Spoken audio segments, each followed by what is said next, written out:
আজ friendship day.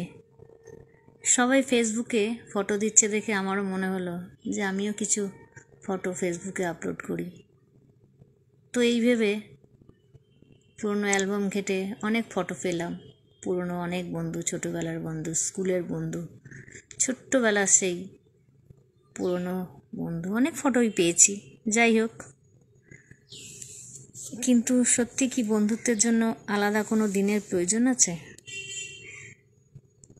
বন্ধু এমনই একটা সম্পর্ক যেখানে কোনো স্বার্থ কাজ করে না, শুধু নির্ভেজাল ভালোবাসায় ভরা এই সম্পর্ক।